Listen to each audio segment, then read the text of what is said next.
400 से जायद जख्मी, 73 पोस्टें मुकम्मल।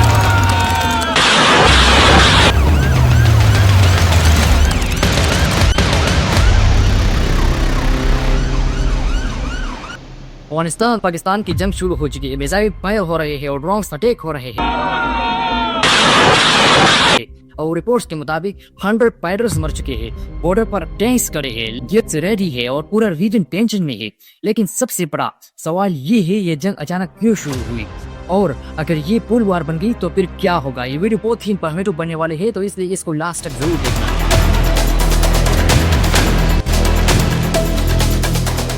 पाकिस्तान और अफगानिस्तान के दरमियान जो बढ़ रहे उसे दुरंत लाइन कहा जाता है। ये बॉर्डर 1893 में बनाया गया, लेकिन अफगानिस्तान ने कभी इसे ऑप्शन एक्सेप्ट नहीं किया। यही वो जगह है जहां से कॉन्फ्लिक्ट का असली कहानी शुरू होती है। सालों से यहाँ छोटी छोटी क्लैशेस होती रही है, लेकिन अब सिचुएशन पहली बार इतनी सीरियस हो गई है कि दोनों साइड ने एयर स्ट्राइक और ड्रोन अटैक शुरू कर दिए।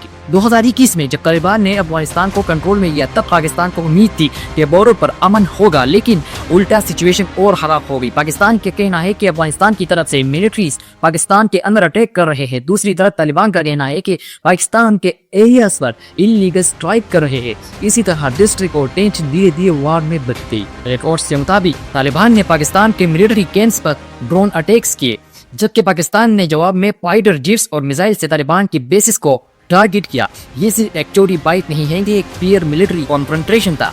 पहली बार दोनों कंट्रीज ओपनली एक दूसरे पर हेवी वेपन यूज कर रहे हैं। अगर असली पावर की बात करें तो पाकिस्तान की आर्मी दुनिया की टॉप मिलिट्री में से एक है। पाकिस्तान के पास मॉडर्न फाइटर जेट्स जैसे 16, F-17 थंडर एंड वाट्स, drone, long range missile, tanks और न्यूक्लियर वेपन भी पाकिस्तान के पास है और 3 लाख से ज्यादा एक्टिव सोल्जर है और एडवांस एयर फोर्सेस है जो डी स्ट्राइक कर सकती है। दूसरी तरफ अफगानिस्तान की तालिबान आर्मी ट्रेडिशनल आर्मी जैसी मॉडर्न नहीं है, लेकिन उनके पास डेंजरस वेपन थे।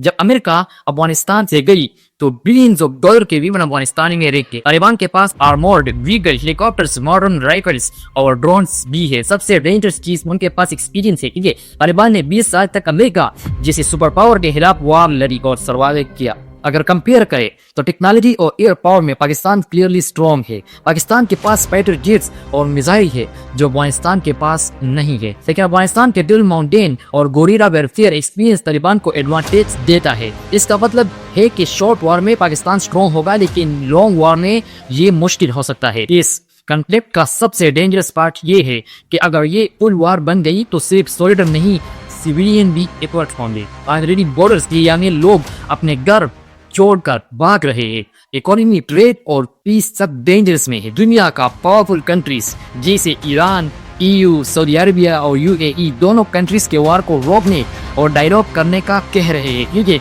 अगर ये वार कंट्रोल से बाहर चली गई तो पूरा साउथ एशिया अनस्टेबल हो सकता है। अब सबसे बड़ा सवाल ये है, आगे क्या होगा। एक्सपर्ट्स के मुताबिक 3 पॉसिबिलिटीज है।